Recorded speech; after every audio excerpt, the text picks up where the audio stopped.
Hi, my name is Kaya. Today, we will be presenting an informal debate about the ideas of empowerment versus the ideas of care and what that means for individuals with special needs. Today, I will be the moderator. Before we begin, my group members will also introduce themselves and describe their role for today. Hi, I'm Amber Miller, and I will be the stater for our debate. I'm Sarah Angeloff, and I will be the prover for the empowerment side of our debate. I'm Maddie Pace, and I am going to be the attacker, giving the counter argument on the care model.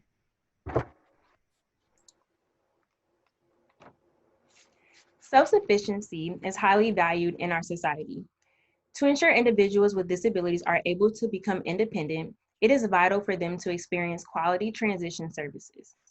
Transition services that are important include vocational rehabilitation, instruction on self-determination, and positive employment opportunities. Low empowerment has been found to have a negative impact on the quality of life, and research has found that those with disabilities are not given the same post-school outcome opportunities as those without disabilities. Instead, those with disabilities seem to feel trapped in the system of care.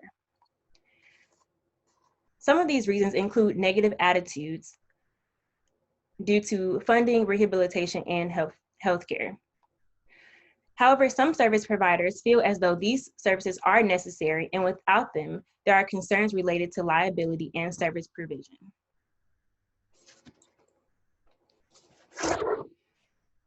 While research may indicate that individuals with disabilities find themselves trapped in a system of care with little autonomy in their daily lives, our team's position is that it is crucial to have these services. These services are needed to seek empowerment for individuals with disabilities. Individuals with disabilities need independence and self-sufficiency, and those who have it are more likely to feel independence and success in their daily lives.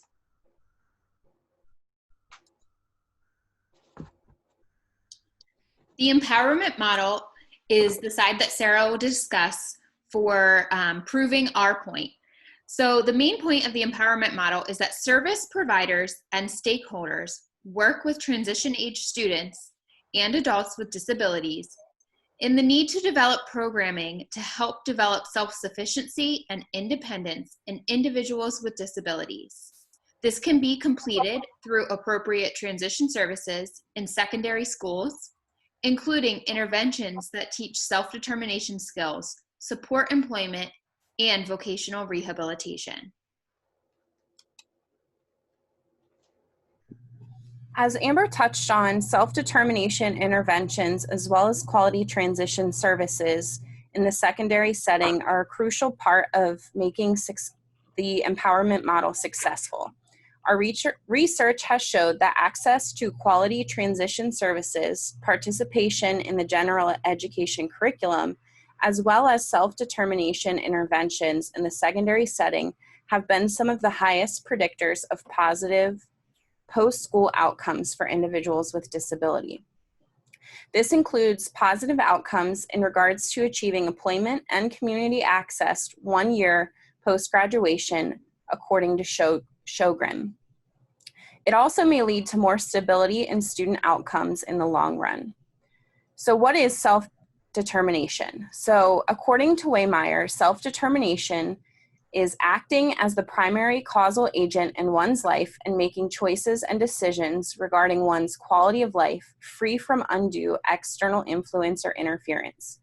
We all want to live independent lives, and those with disabilities are no different.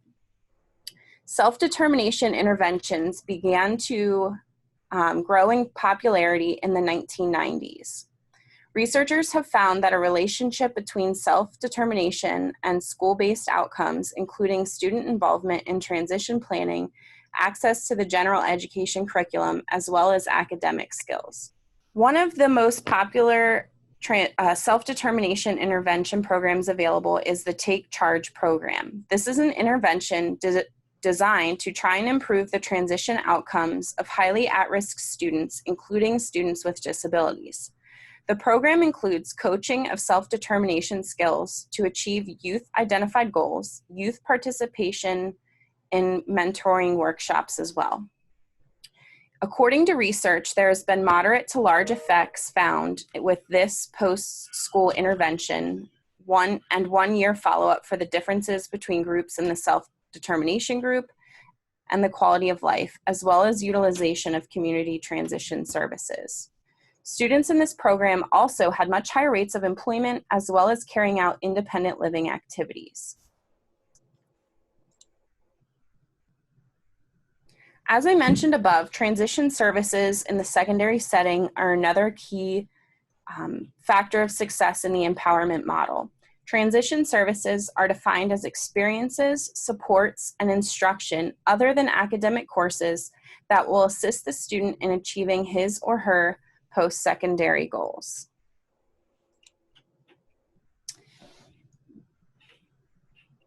Transition, there are 7 elements of high quality transition services that we'll go over now. The programs need to be individualized and strength-based. They need to include positive career development as well as early work experiences. Paid employment experiences in high school is a strong predictor of post-school success. Some of the positive outcomes of this include increased vocational skills, self-efficacy, and improvements in social and independent living skills. Those who have early work experience in high school are also more likely to have better quality jobs with higher wages. Transition services need to focus on providing employment experiences during the secondary school setting because of this high positive impact.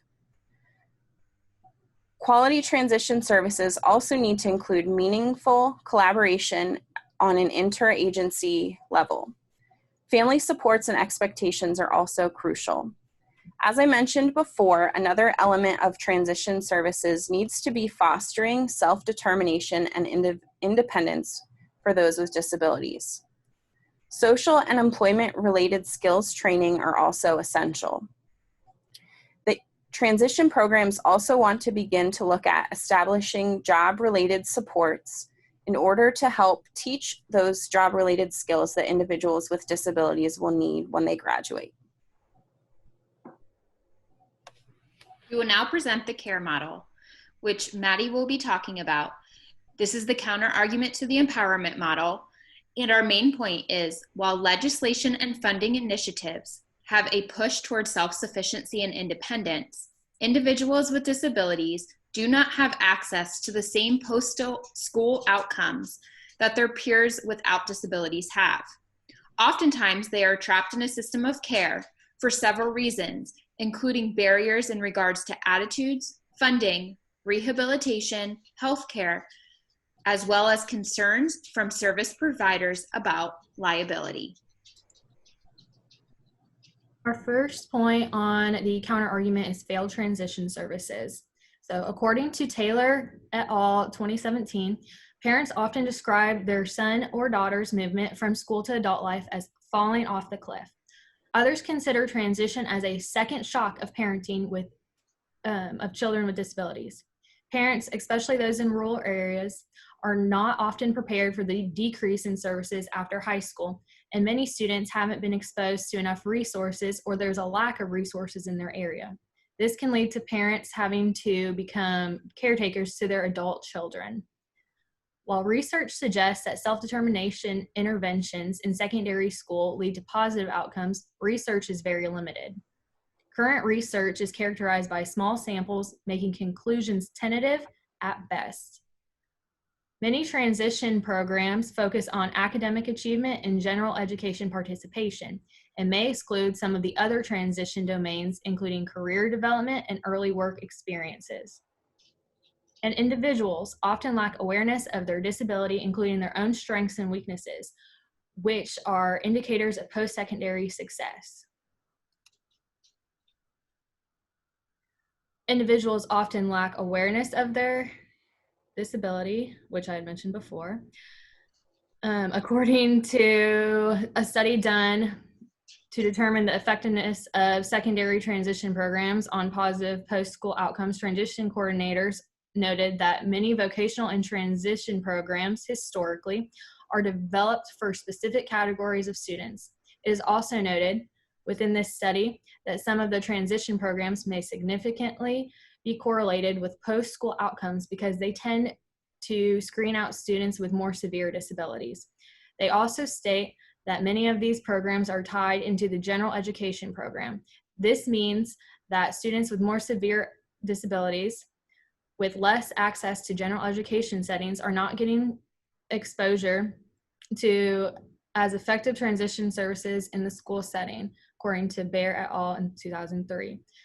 Marianne Davis and Diane L. Sonheimer in 2005 headed a study to look at state child mental health systems to facilitate the transitions to adulthood of adolescents in their systems. It was discovered that transition services within state mental health systems are scarce, especially for students with disabilities.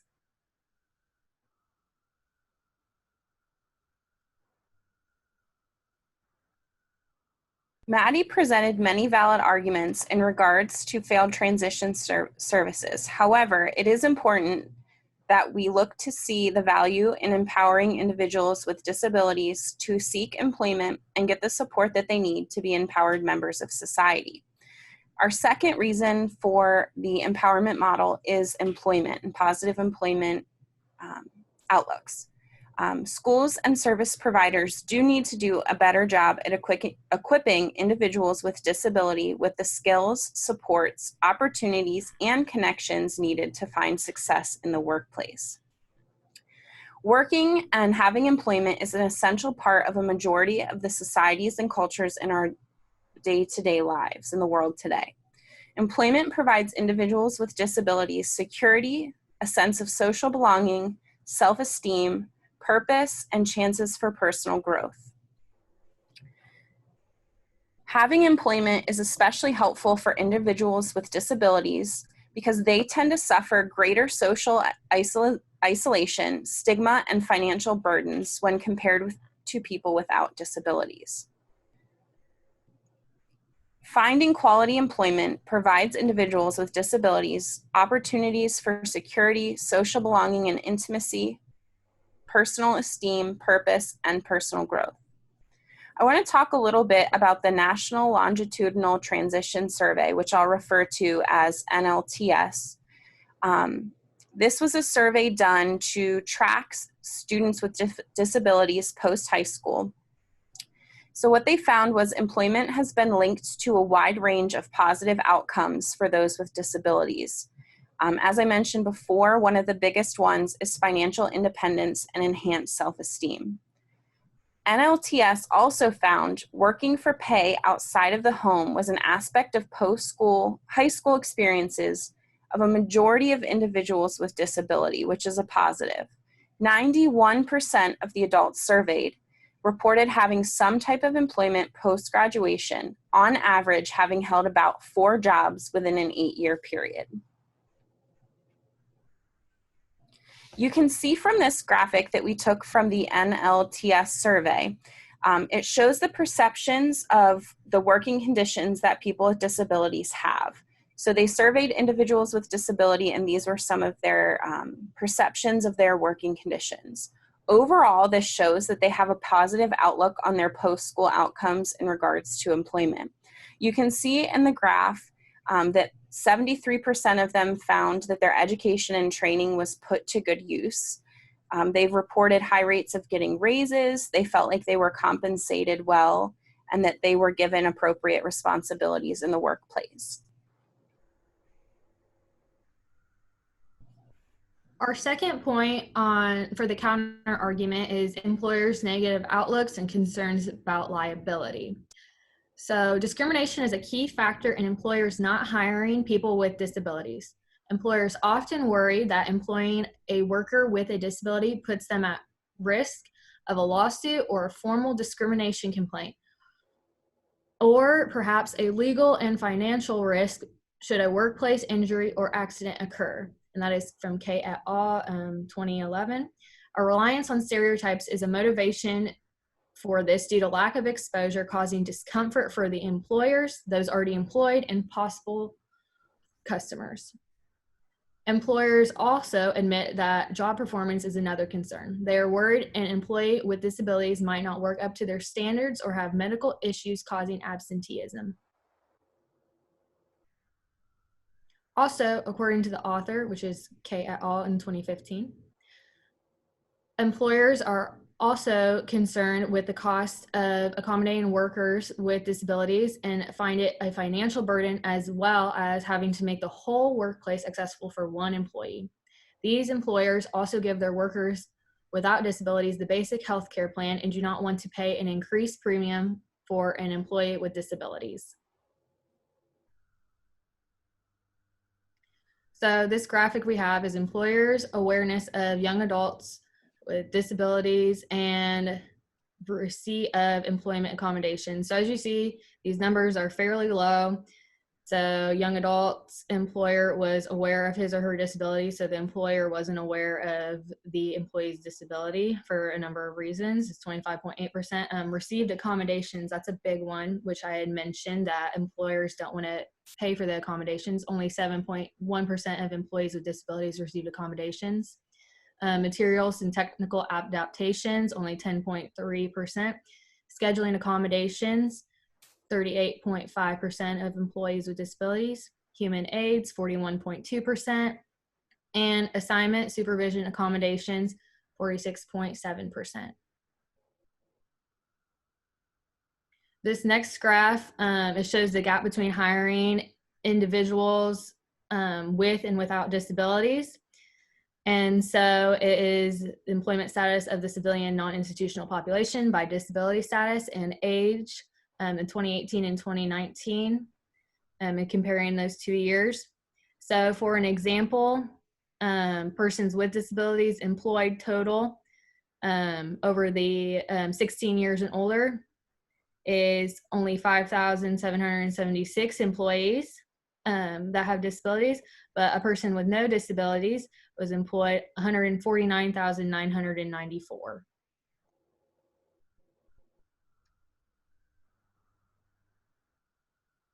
While Maddie presents many valid reasons in regards to the struggles individuals with disabilities face in regards to employment, one way that this can be combated is through the use of vocational rehabilitation programs.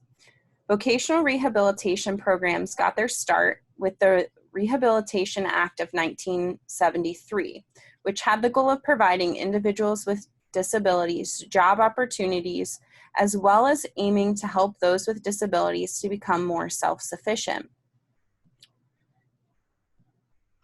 The Rehabilitation Act provides federal funding to states for their vocational rehabilitation programs, which have the main goal of helping and maintaining employment.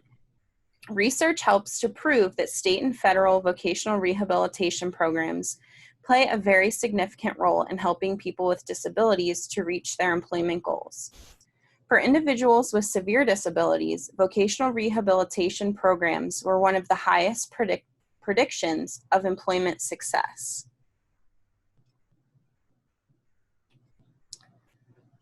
So what do vocational rehabilitation programs look like?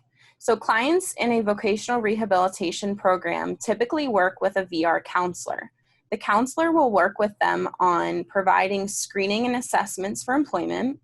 They will provide information about the job market and what skills and experience they may need in order to succeed at a particular job. Review of stressors and rewards associated with different jobs. They will also help teach problem solving and coping skills that will be essential for the workforce. Counselors also work with clients on developing and maintaining motivation for services and employment. They will also help clients find educational services, skills training, or how to find the needed certifications that they need in order to be successful with certain employment opportunities. Vocational rehabilitation programs will also focus on the following 5 areas. They will focus on understanding self, understanding the world of work and other relative environments, understanding the decision-making process, implementing career and educational decisions, and adapting to the world of school and work. Research suggests that the vocational rehabilitation roles have a significant role in those that utilize them. Some popular vocational rehabilitation programs include the Office of Vocational Rehabilitation, and these are led by state, so the agency names may vary from state to state. Such as in Pennsylvania, we have the Employment First Act of 2018, which was a huge stride forward for vocational rehabilitation. The Marriott Foundation for People with Disabilities has a program called Bridges from School to Work. And then many transition services now have a school to work program where individuals with disability will go to work as part of their high school career. Our third and final argument for the CARE model, the counterattack, would be barriers of post-secondary environments. So overall, there is a need for stronger vocational preparation and employment support for students with autism spectrum disorders before, during, and beyond high school. Statistics of employment are much lower for students with disabilities. So according to Powers Employees in 2002, they wrote an article over the NLTS2 done in 2001 and to 2002, found that 75% of youth with disabilities were living with their families. Of the 12% of out-of-school youth who were living with a spouse or roommate outside of their parents' home, about 2/3 had an annual income of $5,000 or less. This suggests that people with disabilities continue to have barriers in post-school settings in regards to education and employment. Individuals with disabilities who do not live with their parents or caregivers are extremely high risk of poverty. And another barrier many families face is they are only able to get services their insurance providers cover. So some families may not have access to quality insurance as well, which could be a barrier in itself. This means that if a needed service is not covered by insurance, they're most likely not going to be able to access the service unless the family has the means to pay for it out of pocket, which many do not. So this graph shows what I was talking about, how they only receive about like $5,000 a year. And so like for part-time, they only, employees with disabilities receive $9 an hour, or full-time $11.10. But according to MIT, the living wage in the United States is $16.07 per hour. So it just shows the gap in between employees with disabilities and employees without, and they are not making the standard living wage. And the final subpoint for barriers of post-secondary environments is low SES or socioeconomic status. So it is a great concern for what services families can afford. So wealthier families can afford services such as respite care, transportation services, availability to their own cars, and access to community-based organizations. However, families that have lower SES oftentimes cannot afford the financial burden that comes along with these services, especially if they're not covered by health insurance.